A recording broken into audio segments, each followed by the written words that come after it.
This is Nikki Candian coming to you from www.westcoasttruth.com, and you're listening to the West Coast Truth with your host, Russell Scott.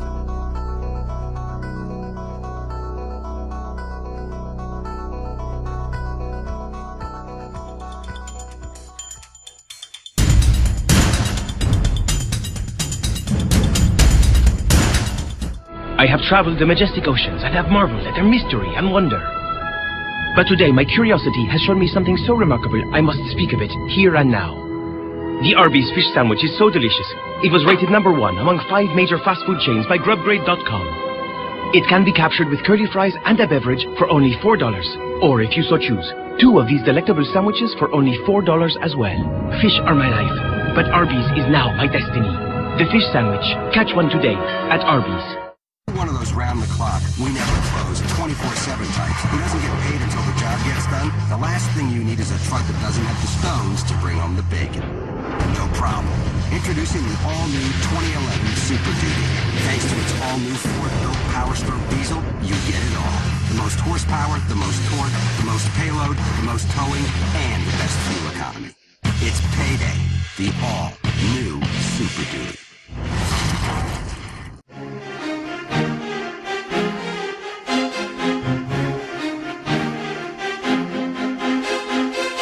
On tonight's program, from www.deadlinelive.info, political and alternative talk show host, Jack Blood.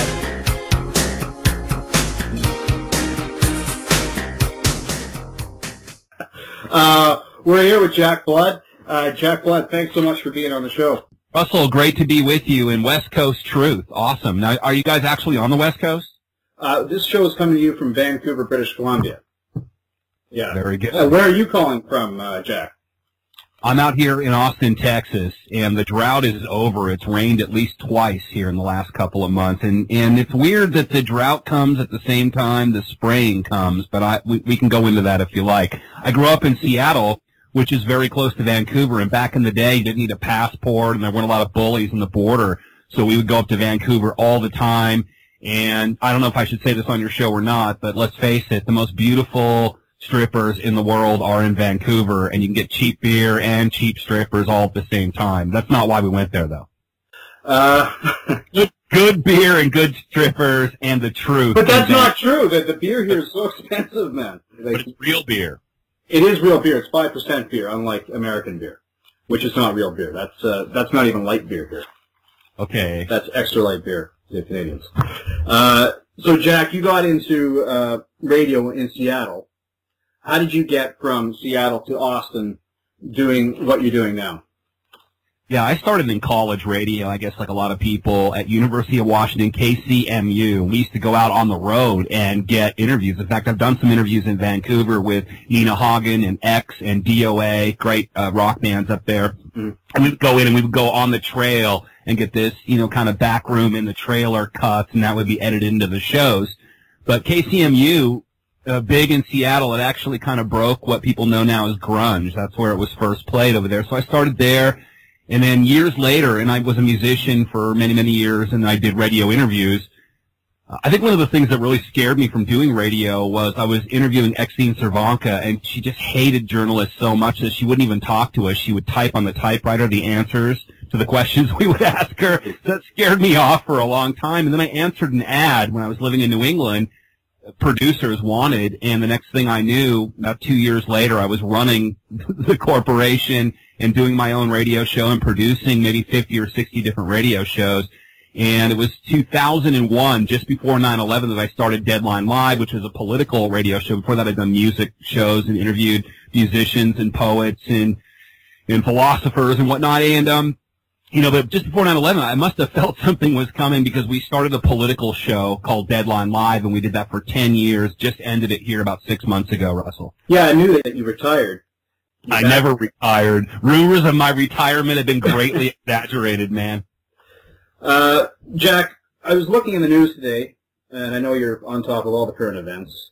There's this new bill, S. 1867, the National Defense Authorization Act, Well, the vote is happening. Yeah, the vote is happening today. It might have already happened as we do this radio show, and I wasn't paying attention to the end results of that. I think it might drag on, but this is something that happens all the time. And they sneak little things into the budgetary bills to fund the military, so that anyone that doesn't go along with it is basically unpatriotic. They don't care about the troops. And this is, of course, where guys like Ron Paul really end up stuck out on the ledge somewhere. So they've tried to sneak this in, and really what it is, if you check into H.R. 1955, which was Jane Harman's sponsored bill, this is a kind of big, long, convoluted story, which is interesting but still convoluted, and I'd have to digress, which I've just done.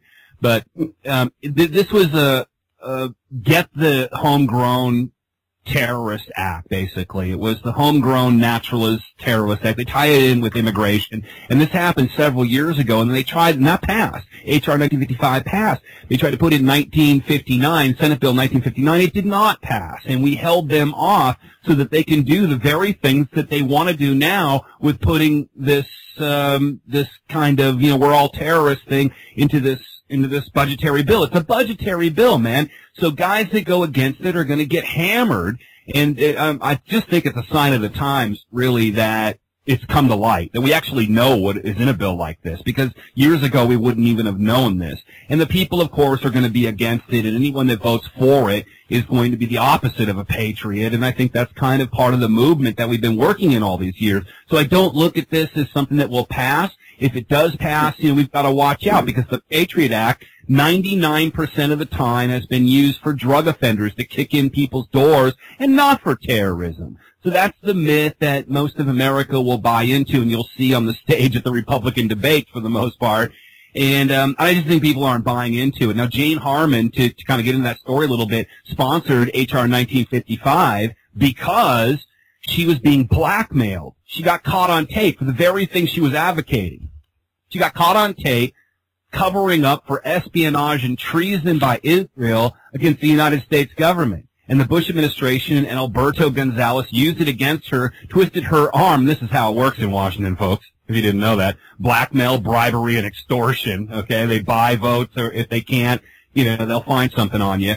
And that's why she went for all of this. And they actually, in fact, if you listen to my first podcast, Podcast 1, Blood Bites World, folks, on DeadlineLive.info, you'll hear Richard Gage recount how he was called a terrorist. So this isn't anything new, man, but it's new that we know about it right away, and I think we're going to defeat it. I think we're going to beat it.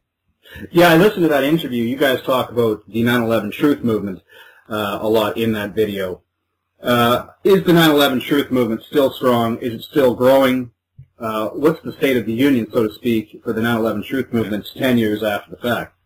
The verdict is in. We the people, okay, the jury, has indicted multiple names, not just people, not just theories, but actual names that were involved in 9/11 and that covered it up and that were involved in this treasonous act.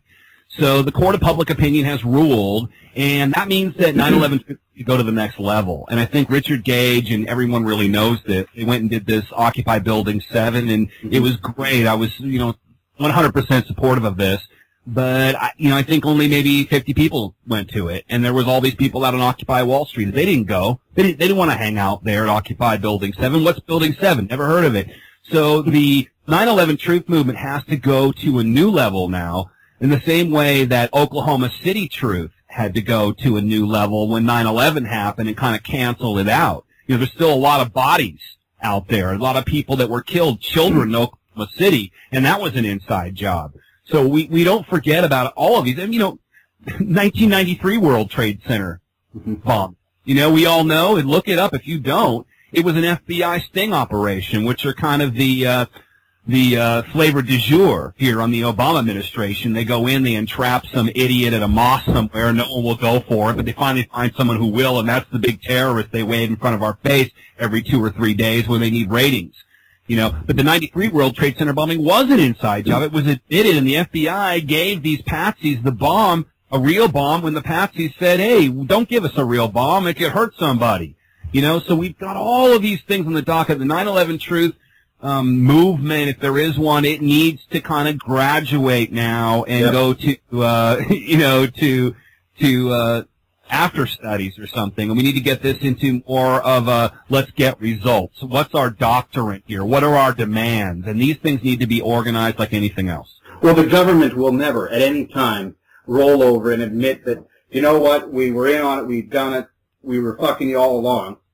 They're never going to admit that. Well, they have admitted it on certain terms. You see, as we've won these various battles, they have admitted certain things, such as there was prior knowledge. That's common knowledge now, that they knew about it ahead of time. It's common knowledge that they covered it up. In fact, even the Keene and Hamilton themselves, who run the 9/11 Commission, said that it was a commission doomed to fail and that they were going to bring up many people in the Department of Defense and the CIA on perjury charges. So, I mean, these are things now that we've kind of graduated through, and I think, if you look at it in the macro, sometimes it's hard. I mean, in the micro, it's hard, but in the macro, you look at it, and you can see all these things we've accomplished, and because of what we've done, and I just named myself as a splinter in the spear or whatever here as this goes, but there wouldn't be an Occupy movement. A lot of the stuff now, right, the anti-Federal Reserve stuff and the popularity of Ron Paul and a lot of these things came from all of this. So now we have to take stock, realize where we're at, and then, fix a destination here. Let's not drive blind in a hot rod. We've got to, figure out where we're going to go. And that's what I always try to do with my work, Russell, is, get people focused in a direction and keep moving the ball down the field. Well, it seems that a lot of people are obsessed with the idea of all the juicy little... Everybody's got an angle. Yeah, everybody's got an angle. Did you know that, the Rockefellers did this? Did you know that, did you know about the Georgia Guidestones? Did you know that Prescott Bush funded the Nazis? And it seems to be more about the information, about the gossip, so to speak, than the actual movement itself. That's what I found. Prescott Bush funding the Nazis, and not just Prescott Bush, but a lot of the Skull and Bones guys and the Eastern Seaboard elite that are still in charge today. That is kind of important, considering the fact that we had the Reichstag during the Hitler Empire, and that was repeated on 9/11. Everybody's kind of got their own little corner of the universe here. It's kind of, Stan Monteith once told me this. I don't know if you ever listened to Stan Monteith. He's a great researcher out there, and people should check him out. He's a Christian, and so, he comes with that dogma, I guess, in some respects. But he kind of compared the JFK assassination to Murder on the Orient Express. Everybody kind of had their own little corner of research, and at the end of the book, in Murder on the Orient Express, who did it?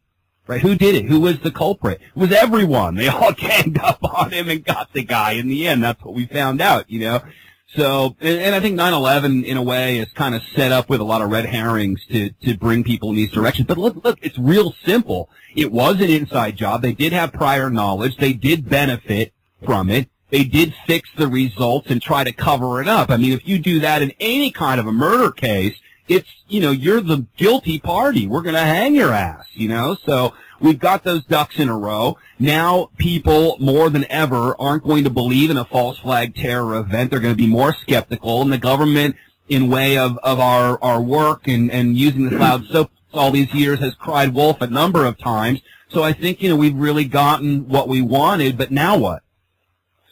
But being as it's already 10 years now since 9/11, is the 9/11 movement hurting the greater cause? I mean, is it not somewhat distracting from the things that are happening in Libya, the imminent war against Iran? Those are the same, but I was going to ask you, Russell, what is the greater cause? Well, I would say the New World Order, the deterioration of our liberties, our rights as individuals. Well, one of those things sits, and that's our right as individuals. So maybe that's a cause. See, I have a variety of causes, and all of those causes lead to a bottom line. The bottom line is, and people can repeat this with me and just put it in any situation, that is, freedom is the answer. It doesn't matter what the question is. So now that we've gotten people to that level, they're having the right debate, and they're starting to have the right philosophical, economic, freedom discussions. And then the answer always is, well, what gives me more freedom? You put it in your little freedom calculator out there, and then you find out what it is. Now, a lot of people won't agree on what freedom is. And so that's got to be figured out. To me, it's real simple. Life, liberty, and property. Don't mess with mine. I'm not going to mess with yours. And You know, the rest of it we're going to have to work out in contracts, and yeah, it's messy. Freedom is actually messy. You know, and I got news for you. The control is messy. So at least freedom is messy, and you get your freedom. So we have to figure out what we want. For instance, I use this example all the time. End the Fed. Well, what takes its place? I don't know. Just end the Fed. No. Wait a minute. What takes its place? Because if we end the Fed, you better believe the vacuum cleaners and the screwdrivers are going to be in there, you know, working on the mechanics. They've already got it figured out. What's going to be next? It's going to be more centralization. So we have to figure out, well, what's next? What's next is decentralization, decentralize banking and make it public banking or even sovereign banking or peer-to-peer banking. So these are all issues now that are being discussed, and that's why I think we're actually getting somewhere. Jack, you've hit the nail on the head. It's all about, we're still in phase one, it seems like, and it's all about the transference from this now into some real action and making some real changes. Yeah, phase one was brutal, buddy. It took about 40 years or something, but everything's moving faster now. Yes, onward and upward. It's the end of the beginning, not the beginning of the end. We're going to take a quick break, Jack. Hold on. We'll be back.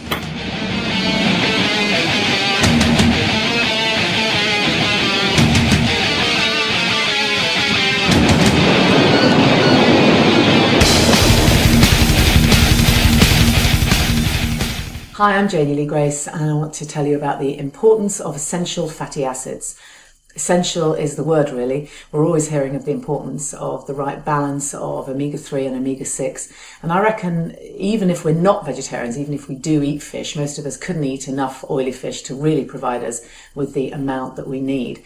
I did tell many of you recently about an omega-3 test that I did, and I figure my diet's pretty healthy, but I was shocked to find how low my levels of omega-3 were. So to increase our health and well-being, I really believe we need omega-3 and 6 fats particularly, because much of the fat and the oil that we eat each day is quite damaged by processing or heating it through cooking, or it's saturated fat. What we need to do is replace these damaged or saturated fats with a greater quantity of omega-3 and 6, and that will lead us to optimum health. So let me tell you straight away about Udo's Choice. If you don't already know about this fantastic ultimate oil blend, this really is amazing. It has exactly the right ratio of oils. The ratio of omega-3 and 6 is particularly important, and it's the imbalance that leads to a number of symptoms.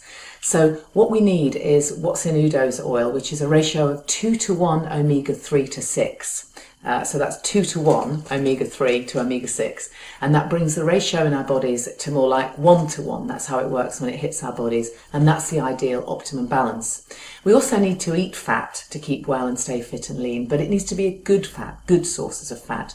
So a balanced blend of omega-3 and 6 oils will help the body to burn the excess fat, to keep us feeling full for a bit longer, so it will reduce our cravings. It will give us a bit more energy that will lift our mood, meaning that we're less inclined to do that comfort eating thing. And the increased energy, of course, means that we're more inclined to be more active, exercise more. The good fats in Udo's also help us to look more beautiful.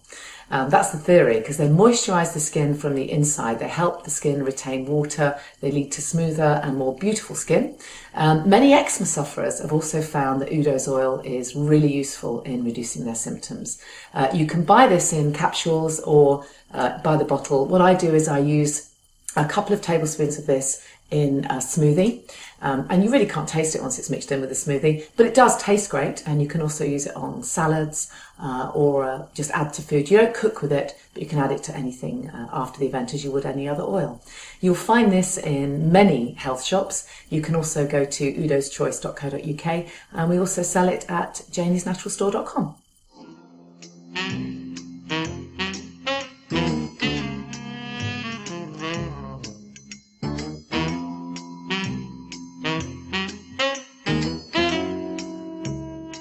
Before the break, I brought up the transition from phase one, which I would say is anything post 9/11, and the truth movement, into phase two, where we actually make some real change. You talked about ending the Fed, but that's great and all, but what takes its place? So do you have any ideas for a transition? For what are some of the solutions to the problems? Yeah, and it's tough because, again, freedom has to be the answer, so sometimes people aren't going to like the answer. You know, this is bad medicine that you've got to take because you've been swilling codeine for the last 40 or 50 years, or let's say 100 years. So it's going to be rough coming off that stuff, and everyone's going to have to deal with it. Look what's going on in Europe right now. I mean, how'd you like to be Africa? You know, and then in Central America, or let's say it's Central America, which has got its own revolution going. So we have to take some tough medicine here and get off the dope. And that's going to rock and roll things pretty hard, you know, but these are tough decisions that have to be made. We dug this hole for ourselves. So, yeah, first thing I want to do is get rid of the Federal Reserve. I want to get rid of centralized anything. I want to decentralize everything, and I want to repeal as much as I can, and we've been successful doing that here in Texas. So, for instance, instead of the Federal Reserve and a global banking empire that runs out of the Bank of International Settlements, okay, the central bank of all the central bankers, we decentralize it and we take it at least down to a state level. So what you have to understand now is that all your tax money goes into a box, and that box becomes not only money, but in fractional reserve lending terms could be 10 or 100 times more that money. That money then gets given to Goldman Sachs at a very low interest loan.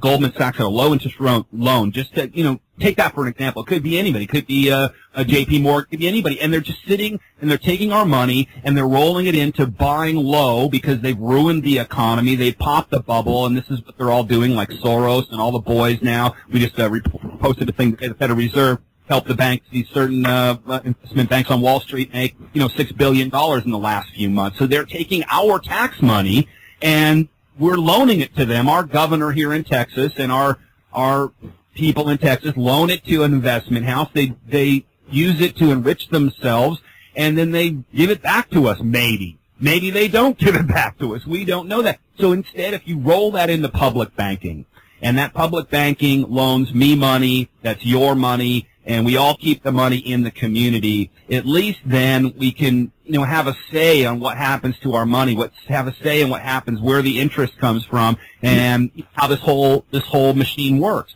So the more we break it down, the more we decentralize it, the better we are. In fact, a lot of people, and I'm one of them, would go for an agorist society where we're bartering for the most part. You know, we're getting better deals. So, you know, there's a lot of things like that we can do. And this is exactly what's happening now in Greece, is that people are learning the barter economy. They're learning now to take care of themselves. And the reason that Greece happened, and the reason that Italy and these massive failures happen in countries and in businesses, is that they become too centralized. So because the Eurozone has dictated to Greece, you know, what their loans are going to be and what their money's worth and everything else, they find themselves back into a corner. So the least centralization is best. So it's as simple as decentralize and repeal. That's what we do. So instead of the Federal Reserve and a mass global bank, we have a local bank, and we trade money, you know, in that bank. Now, sometimes it's not going to work, and that's the thing. So we got to cut the military. We've got to, you know, make these pork cuts.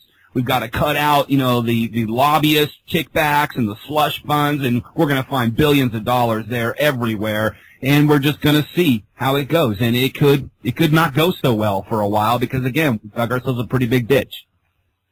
As a Canadian, I have a unique view on this, I suppose, and as an American, you do as well. We don't have the right in Canada to bear arms. We have gun control in Canada. In the United States, this is becoming a huge issue. It is a huge issue, the Second Amendment. What is your stance on the Second Amendment? Should Americans have the right to own guns? Yeah, well, you're not Mexico yet in Canada, and at least you can have guns, and there's ways around it. Here they're legislating the guns out of our hand, and you look at Operation Gunwalker or Fast and Furious. You know, here's a situation where they're arresting people and they're busting people for doing the very same thing that they are doing themselves. The people they're arresting, they're only accusing, but they're actually doing it, and that is smuggling guns to Mexico. Now, the problem with the drug war is that there is a drug war, so we need to legalize drugs immediately. But in Mexico, you can't even defend yourself. So look what's happened to them. You guys, again, you don't have it that bad, and we don't have it that bad. We're not ever going to have it that bad as long as I'm alive and have something to say about it here. But we've seen what happens when they disarm countries. Now, here in this country, how they disarm you now is you're crazy, you know. If you're PTSD coming back from 3 or 4 tours of duty and you report that and try to some psychiatric help for that, they'll immediately report you and take your gun rights away. That's H.R. 2640, which both McCain and Obama were for. We interviewed both of their camps during the last election. You know, so that's what we've got to watch out for, is the legislating of our guns. They're not going to come kick down the door and take it away unless we're in a Hurricane Katrina situation, which is exactly what they did. I did, yeah. Yeah, they can do, well, in Blackwater, and they can do, you know, these very regional gun grabs, but they can't do that to the whole country, just like they couldn't do it to your country. You know, there's a lot of great things about Canada that we could learn from, and I think that's one of them. I think that's what the legislators here should learn, the Chucky Schumers of the world and the Carolyn McCarthys of the world here. You know, there's just no way. You're not going to disarm these people. And as soon as they do disarm us, we're Mexico.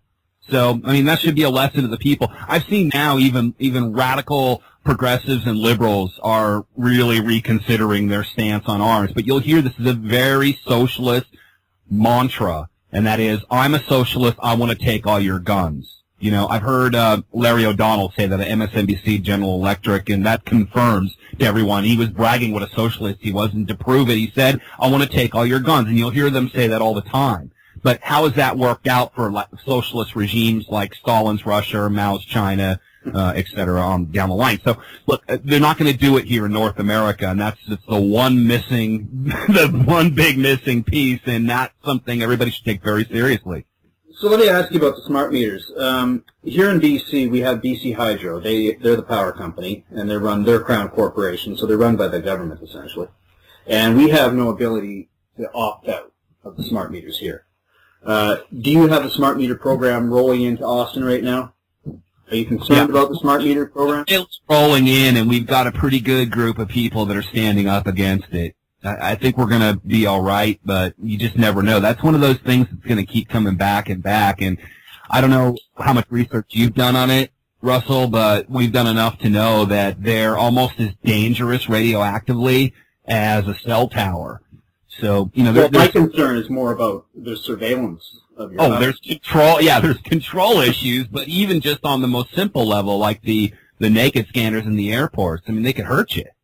Yeah. So I think that's a good level to take it. That's what we normally do. We'll take something like that to the legislator, and that actually sinks into people, and then we win these things. But, yeah, I mean, look, do we really want a central planner somewhere? And this is what the last mayor of Austin used to brag about, that they can control our thermostats for us and all of this.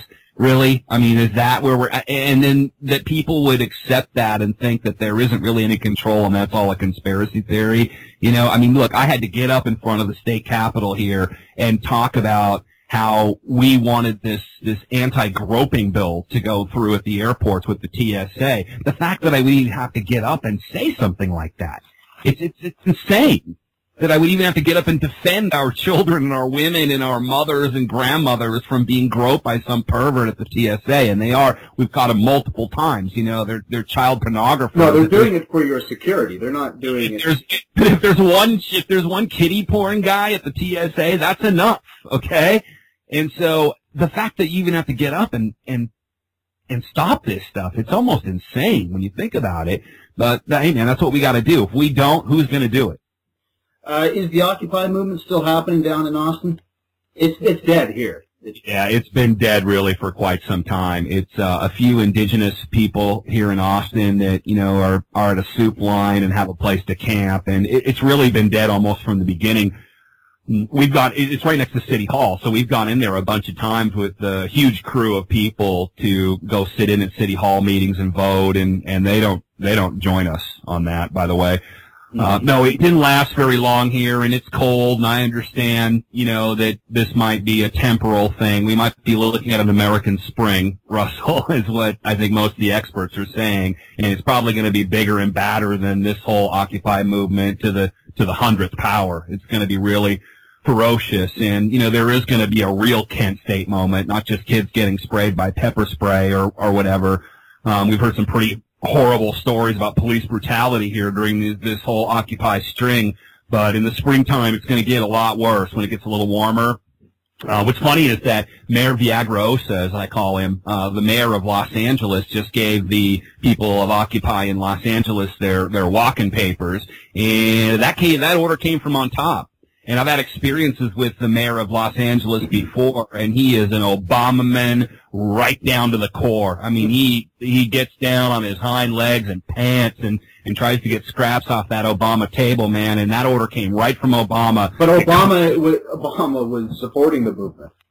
No, see, and that's what the phony right wing will tell you. It's not true. He's not supporting them at all. He's the one, and his Justice Department and Eric Hold'em are the ones that are clearing these guys out. But they are going to come back with a vengeance here in the springtime, and man, at that point, I think it's going to get pretty wild. We've seen these things over maybe the last couple of months where mobs of people have been running the streets and beating the crap out of people, and it's just going to get more violent and worse here. And that's just because these are just symptoms of the overall problem. This country, and I'll say the North American Union, that is North America, because we really are a European Union of our own here since NAFTA, folks. And sorry, I hate to break it to you, it's true.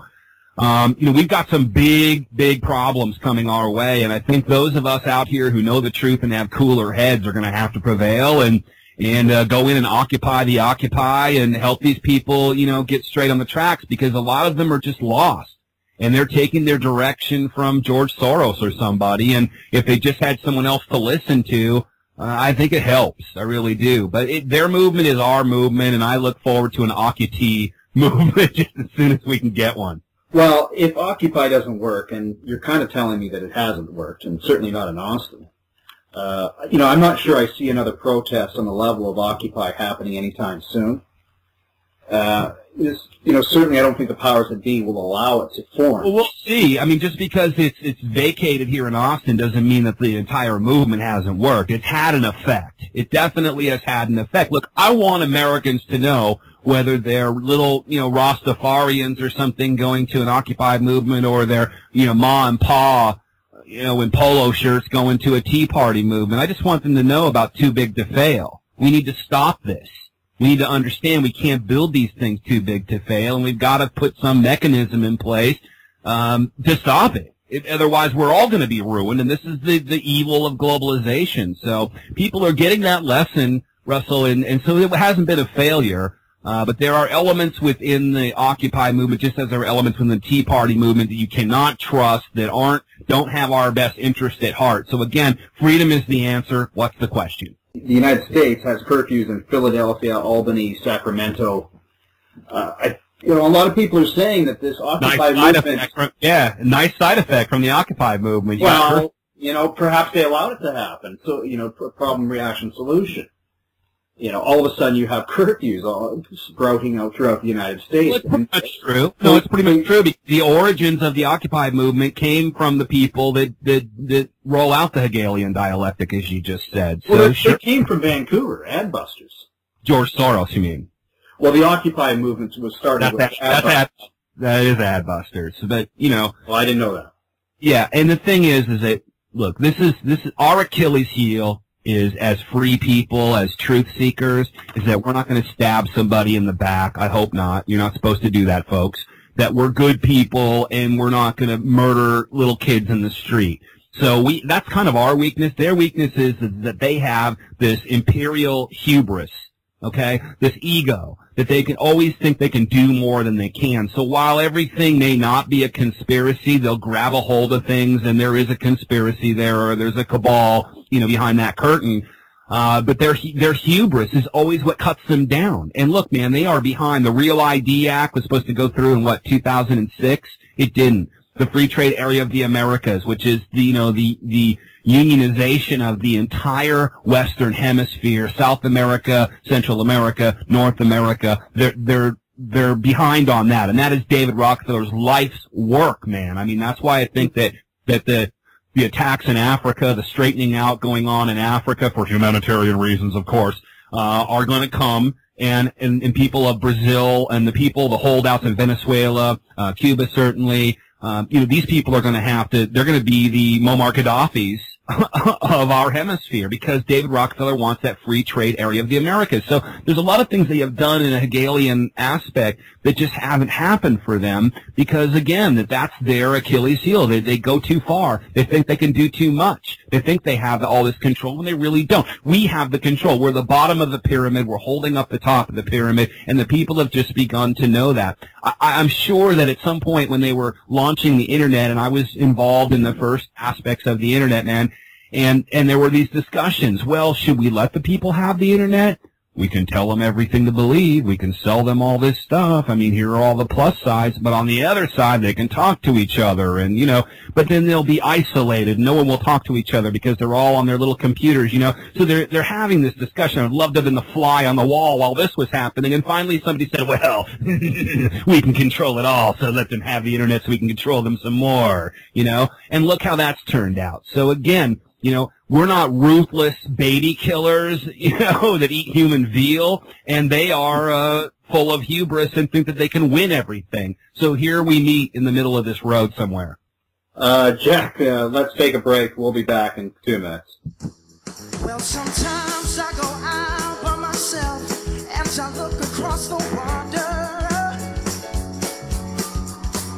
and I think of all the things like what you're doing, and in my head I paint a picture. They're back with Chicago's favorite number. 10-4-6. 99. 10-4-6. 99. 10-4-6. 99. Get 10 pieces of KFC chicken for only $6.99. 10-4-6. 99. 10-4-6. 99. 10 delicious drumsticks and thighs, original or extra crispy. 10 pieces of chicken, $6.99. 10-4-6. 99. Hey, everybody's doing it. The 10-piece deal, just $6.99. 10-4-6. 99. You're way off. No way. Way. It's not about anything else. Go to your room and lock the door, cause when you try it once, you want to try it some more. Size doesn't matter, and that's a fact. It might be small, but it's a big impact. Bust a nut, bust a nut. Grab a bag of corn nuts and bust a nut. They're lightly toasted and hard as well. Enjoy yourself, we won't tell. Everybody does it, they like it a lot. You can do it in school, just don't get caught. It takes a few minutes if you don't delay. Take your time, make it last all day. Bust a nut, bust a nut. Grab a bag of corn nuts and bust a nut. They're lightly toasted and hard as well. Enjoy yourself, we won't tell. Corn Nuts, an intensely crunchy corn snack, comes in 7 nut-busting flavors. Bust a nut at a convenience store near you.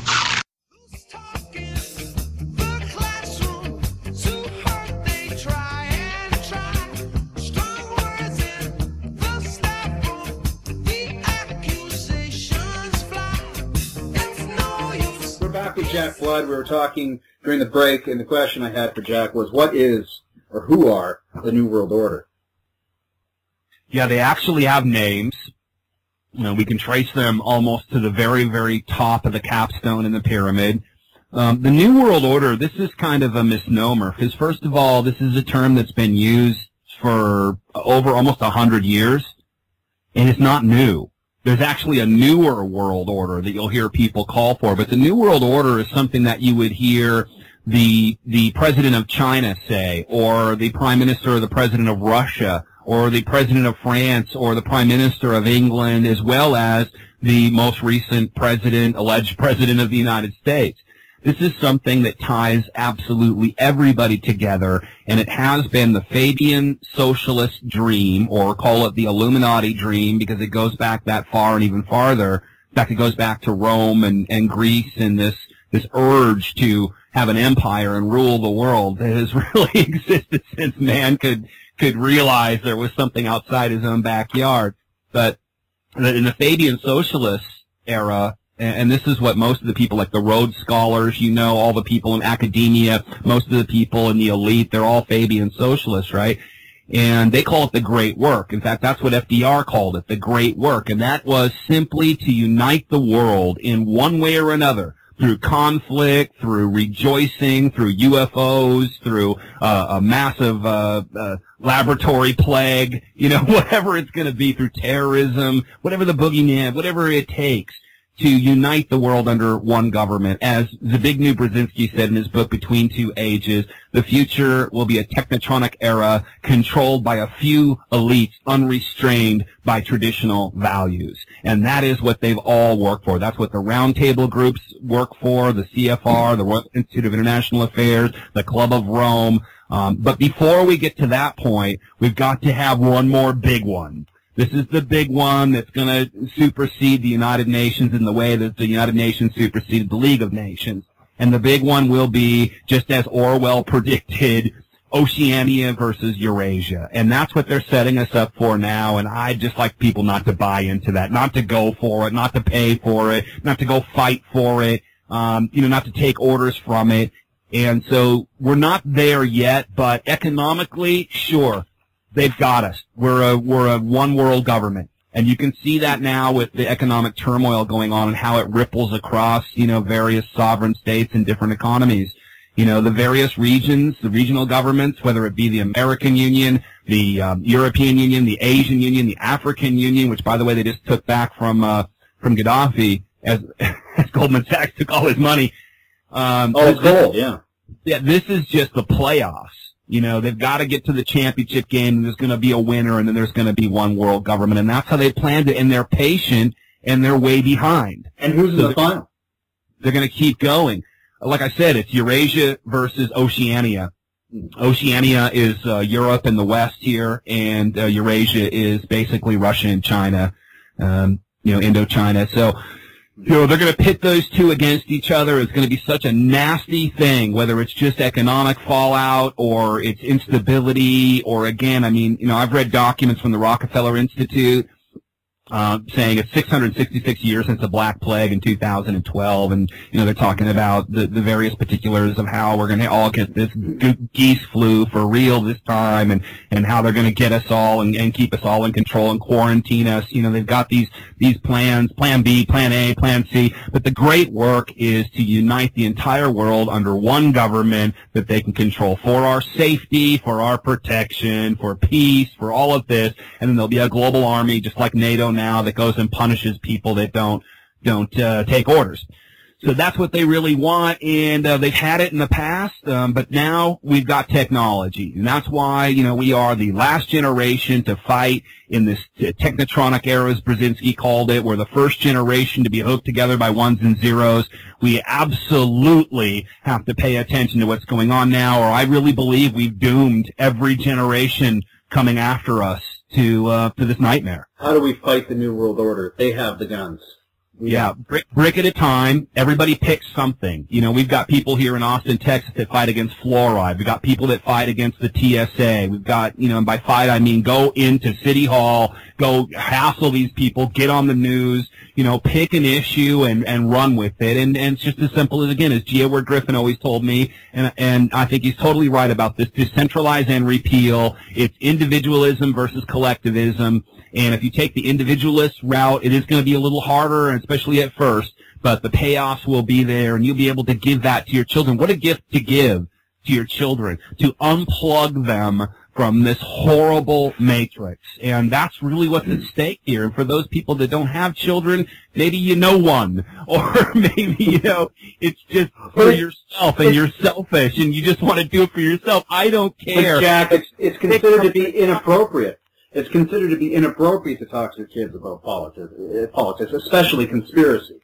Child abuse, right? It's child abuse, yes. Well, and that's one school of thought. The other school of thought is that sending them to re-education centers, to be mind controlled by the federal government is also child abuse. So, you got to pick your poison, I guess. So who are the people working in the New World Order? Well, one of the things that everybody has to understand is tax-free foundations. You want to know who the richest 1% are? They're not even the people that Greg Palast just talked to me about in this great podcast we just did with him at DeadlineLive.info, my show again, Blood Bites World. No, these tax-free foundations were investigated in the 50s by the Reese Commission, and for instance, they found that the Carnegie Foundation for Peace was really the Carnegie Foundation for War. They were going out and starting wars all over the place. And these guys hide all of the money. The Rockefeller Foundation, the Freeman Foundation, the Carnegie Mellon Foundation, the Ford Foundation. They influence media. They buy media. something, again, that has to be decentralized, and that's our media. We take that back.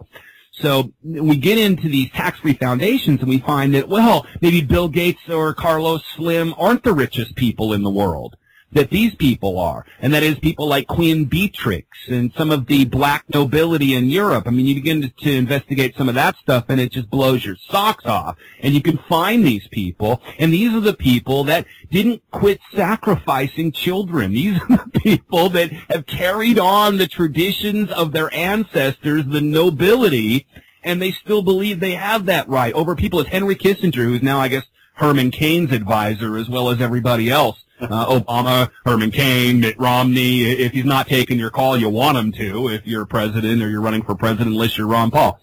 You know, and as he said, you know, people are dumb, stupid animals to be used as cannon fodder for foreign policy, that they're useless eaters. And that's how they think about us, man. And so, look, what we've done is we've tracked down, I know these people. One thing you need to watch out for, as I said, tax-free foundations. The other one is private equity firms, like KKR, the Kravitz firm. And these people are doing insider trading, man. They are using unspeakable financial and economic tools, devices, and tactics to steal every last freaking penny from anyone who ever works a job and does anything. Bain Incorporated, that's Mitt Romney's. The Carlyle Group, that's the George Bush Group and the Bin Ladens and the Queen of England. Apollo Management. Start looking in, and we do a lot of exposés on our site. We follow this, and you'll find out, man. I'm going and I'm spending money at Mitt Romney's Guitar Center. He owns Guitar Center. He owns Toys R Us. They own Dunkin' Donuts, man. They own Warren Buffett is another one with Berkshire Hathaway. With private equity groups. You know, they own Dairy Queen. You start realizing where you're spending your money, and you stop doing that. That's how we stop them. You mentioned Herman Cain. In the news today, Herman Cain has now been accused of having a 13-year affair. Right. Well, you remember when Bill Clinton said he put the pipe in his mouth, but he didn't inhale? He was talking about marijuana. Yeah. Do you know that Barack Obama actually admitted to tying off but not injecting heroin?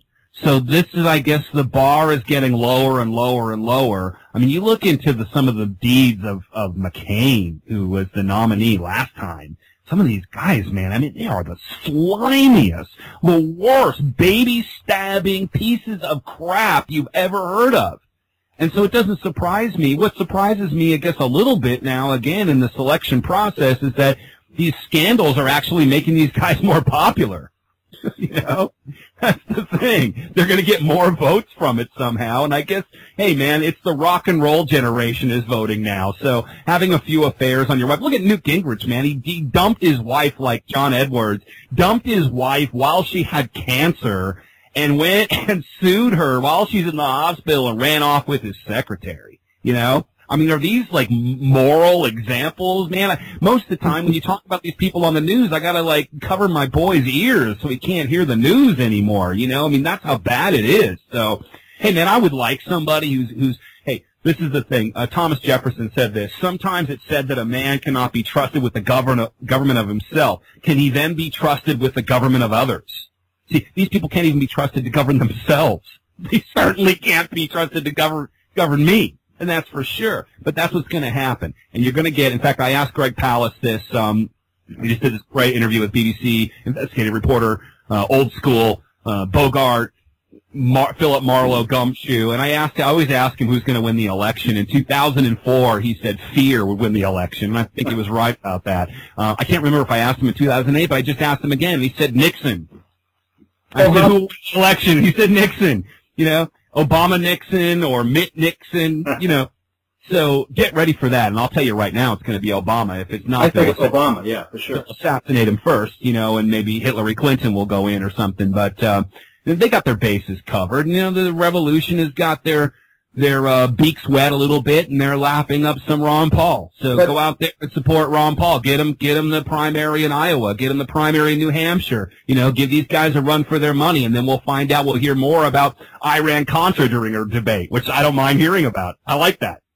Yeah, I was going to say, ostensibly, there is an election in 2012, and you've got Mitt Romney, Gingrich, and Ron Paul. Is there anybody else? Herman Cain, Michelle Bachmann. On the surface level, taking it for what it is, how do you size up the candidates? They don't talk about Ron Paul at all. It's incredible. Well, they do, and he's earned it. You know, he's coming along pretty good. And look, I've been inside that campaign, and I don't want to burst anyone's bubble, but they don't expect to win either, okay?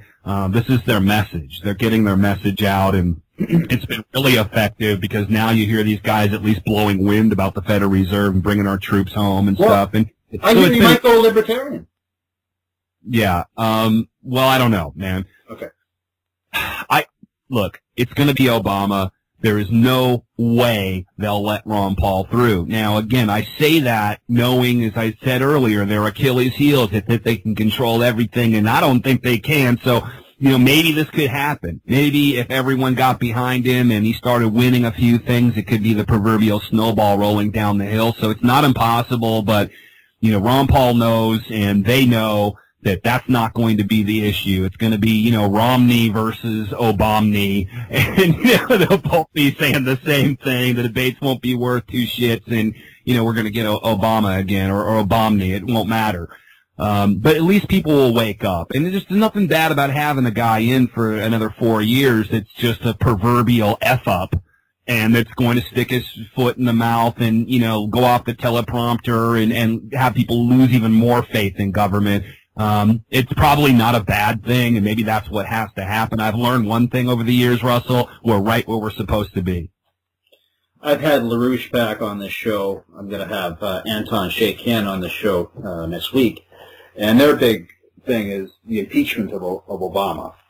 They feel that he's a dictator committing war crimes with Libya, the invasion of Libya, not seeking war powers through the Congress, I believe. Is Obama a dictator? How do Americans see Obama? 16 to 20% loved Bush, and they still do. So, you know, there's those people. They're never going to go away. Most everybody else is kind of caught in the middle, and that's how that is. It's, look, they're going to vote for the lesser of two evils.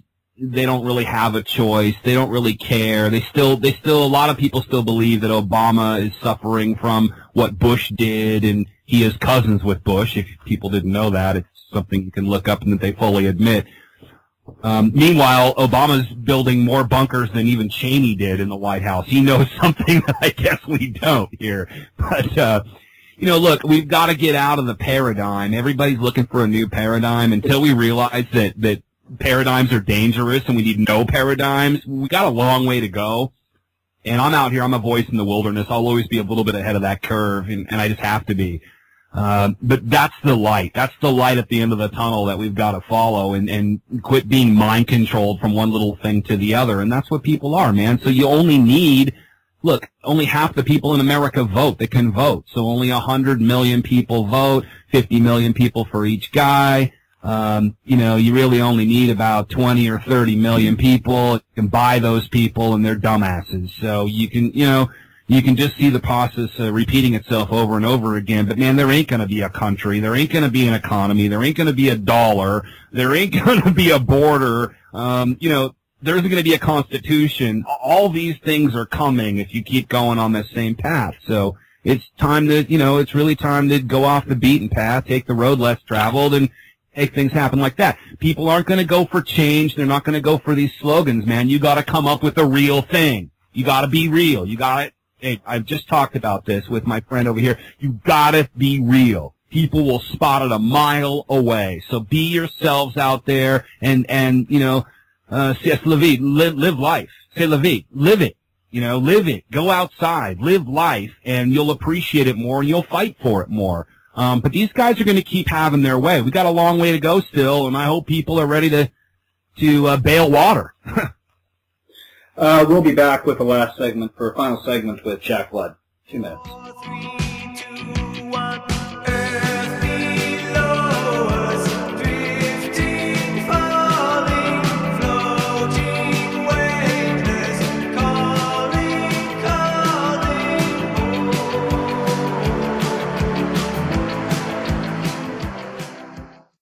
A movement of epic proportions.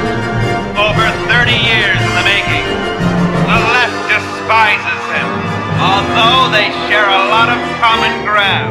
The right fears him because his influence is growing. Mainstream media tries to ignore what he has to say if it doesn't fit their corporate agenda. Yet he continues on with his message of personal freedom, non-aggression, following the Constitution, smaller government, free trade, and liberty. His supporters are knowledgeable, passionate, diverse, and growing. America needed him before, and he answered the call. Now, America needs him even more. Ron Paul for President 2012. The revolution continues. Are you hungry? So hungry your brain's telling you that the steering wheel is actually a giant pretzel?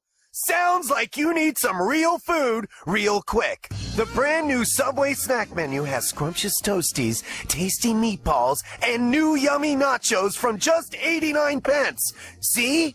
Listen to me, not the voices in your head. Can't wait till your next meal? We've got a snack for that. Subway! Eat fresh.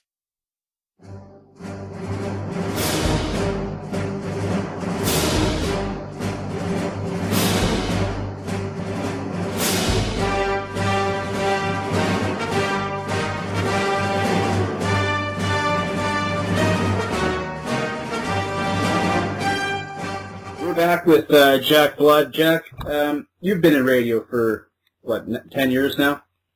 And 16. You did some work with Alex Jones. Yeah, I was his wingman. I used to go help him pick up girls. You have a video on YouTube. It's been mirrored by many people. Some call the video Alex Jones called out as a phony by Jack Blood. How was it working with Alex Jones, and why'd you do that video? Alex Jones. Basically, I should say something first. I used to listen to Alex Jones every day. Alex Jones is incredibly good at what he does. He's interesting. He's engaging. But it was actually because of Jack Blood that I stopped listening to Alex Jones. So with that, I'll let you carry on. Go ahead.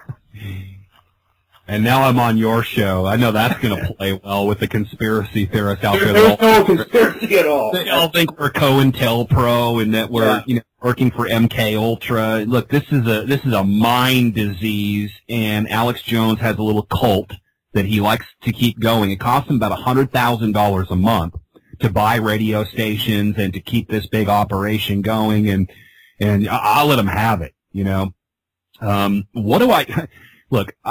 I hosted his show. I worked with him intimately for quite a few years, and he's changed. He's not the same guy he used to be. And what I learned, like you, when I stopped going to the website, listening to the show, I still got all the news. I still got all the news without the spin, without the fear-mongering. So, there's that whole element to it. And I just don't really think there's anything he does that's original enough to even go there. Personally, but far be it from me to be, judgmental. I'm not here to be the patriot police. That's what he does. That's what people like him do. What this guy used to do would be he'd get on the phone late at night and blackball people from the movement. He was like a little Hitler. And that's what really pissed me off and why I finally, after a few years, just blew up. Because we were running Deborah Medina here in Texas. She was about to be. We were going to win this amazing come from behind. It was the biggest underground political story you ever heard of. She was in the news everywhere. We had this. We were going to beat Rick Perry. We were going to put our own person in. And I knew, the campaign manager and all the people in the campaign. They were just like me and you and your listeners. This would have been a huge victory for us. And because she wouldn't give him Alex Jones interviews and because he couldn't control her, he sabotaged her, along with Glenn Beck. It was like they were working in concert to get Rick Perry reelected. And that was, for me, the last straw, when she had to get security people at her house, not from the New World Order, not from Rick Perry's goons, but from Alex Jones's cult goons.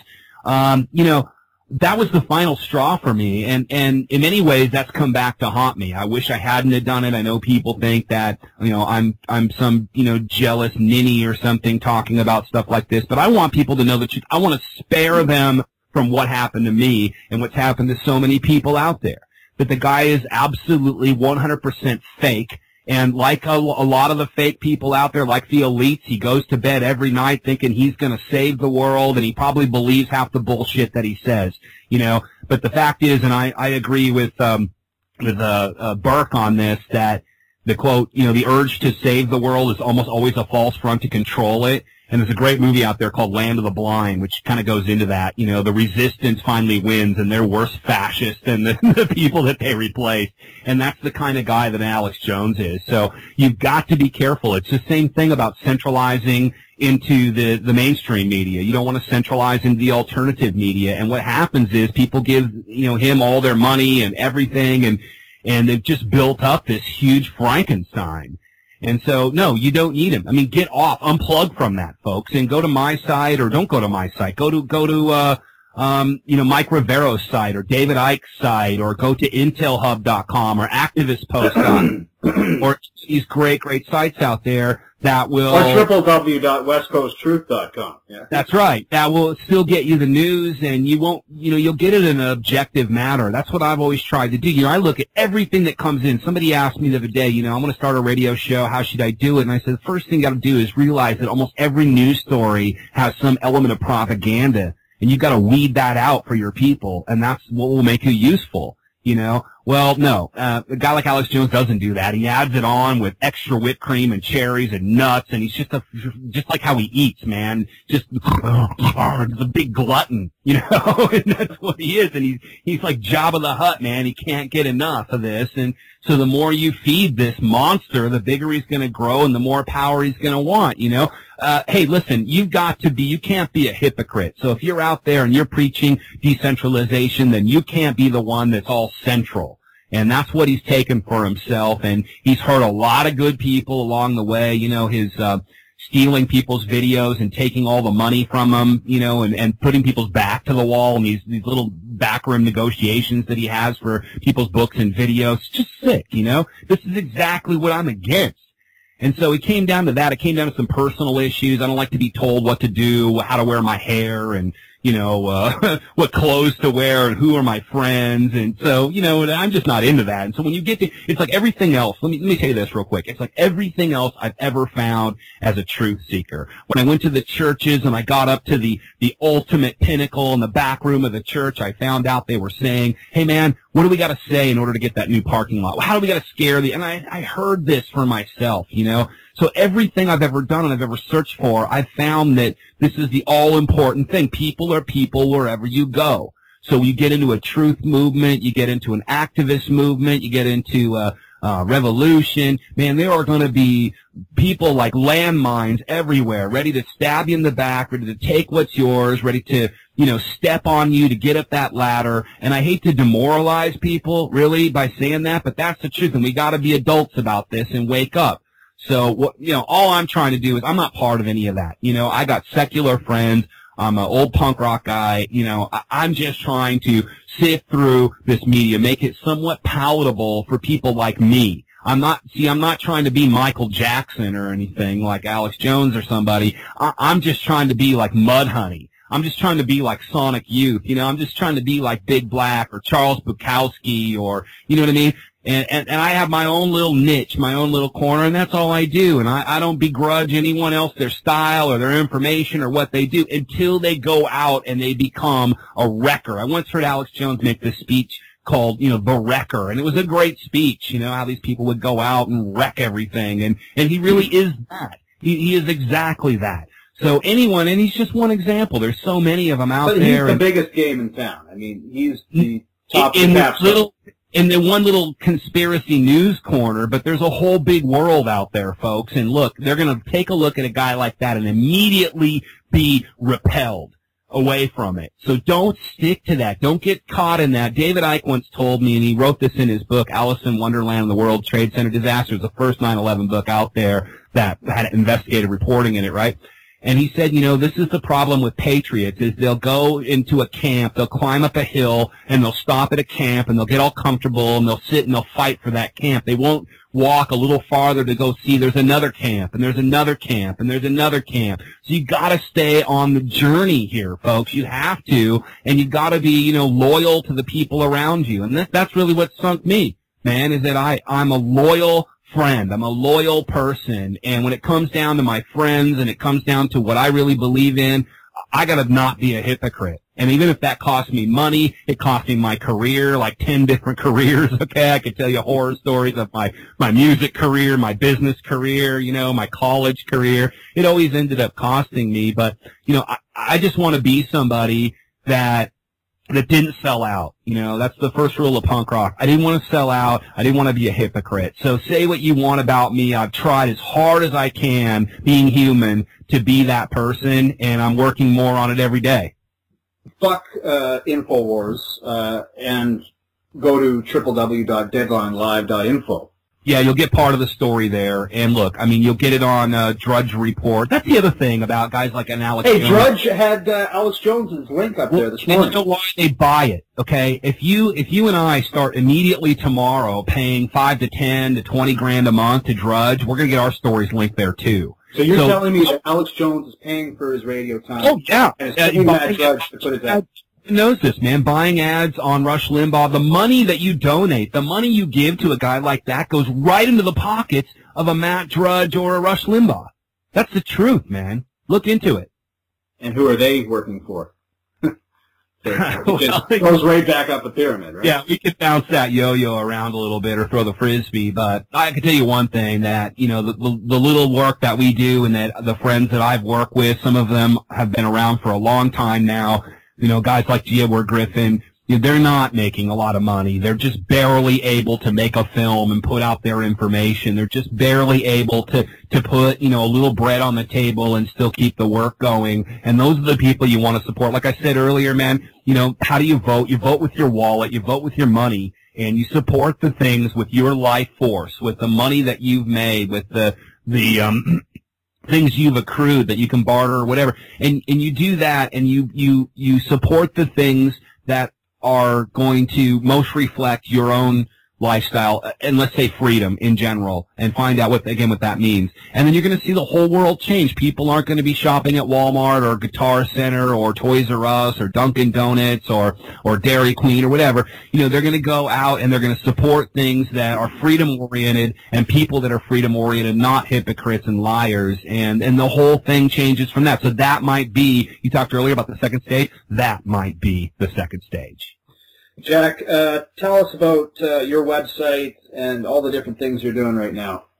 We pick up stories on our website, and what I do is I add like a little quick analysis, and a lot of times we'll add extra research. So if you just click on one story at deadlinelive.info, you're likely to get about 10 different stories, plus that hooks to several other stories. Our search engine at deadlinelive.info is par excellence, man. Go in there and Google anything. Pop in anything in our search engine at our website, and you'll find anything on anything. I do a monthly show with the great Maria Heller at mariaheller.net.